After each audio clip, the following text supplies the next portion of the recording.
ജാഫറെ ഇപ്പൊ ഇതൊരു 32 കിലോ ഉണ്ടാവും. എടാ 30 വെച്ചാൽ മതി, അല്ലെങ്കിൽ പിന്നെ എയർപോർട്ടിൽ നിന്ന് കുടുങ്ങും. ചങ്ങായിയെ 33 വരെ ഞാൻ കൊണ്ടുപോയിട്ടുണ്ട്. ബാക്കി ഹാൻഡ് ബാഗിൽ വെച്ചാളാ. ഇനി തൂക്കം കൂടുകയാണെങ്കിൽ കുറച്ച് അരയിക്കാൻ തിരിക്കണം. എന്റെ ആ കുട്ടികളാപ്പ കൊടുക്കും. അസ്സലാമു അലൈക്കും. എപ്പോഴാ ഇറങ്ങണേ? രാത്രി 11 മണിക്കാണ് ഫ്ലൈറ്റ്. 8 മണിക്ക് ഇറങ്ങണം എന്ന് വിചാരിക്കുന്നുണ്ട്. ആ മാള് വിളിച്ചീനെ, കുറച്ച് സാധനം കൊടുത്താക്കാൻ പറ്റുമോന്ന് ചോദിച്ചീനി. ആയിക്കോട്ടെ, എന്നാ കൊടുന്നോളി. ഇവിടെ വാങ്ങിച്ചെന്നുണ്ടേ, അധികം ഒന്നും ഉണ്ടാവില്ല, ഒരു 5-6 കിലോ ഉണ്ടാവും. ഏതായാലും ഒരു 10ന്റെ മുകളിൽ പോവില്ല. ആയിക്കോട്ടെളാപ്പാ, ഞങ്ങൾ കൊണ്ടുവരി. എന്നാ ഞാൻ മരുവിസ്കരിച്ചിട്ടാണ്ട് ഇറങ്ങാം. ഓക്കെ. പണ്ടാറ തന്ത 10 ഞാൻ കെട്ടി വെച്ചിട്ട് കൊണ്ടുവരുന്നുണ്ടാല. 10 ഗ്രാം കൂടി വെക്കാനുള്ള സ്പേസ് ചെയ്ത് ഇയാൾക്കൊക്കെ ഒരു കുറച്ച് അന്തം വേണ്ടേ?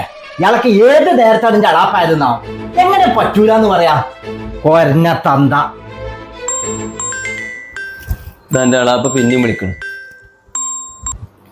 ജാഫറെ, അല്ലെങ്കിൽ വേണ്ട, അതിപ്പോ എനിക്കൊരു ബുദ്ധിമുട്ടാവും.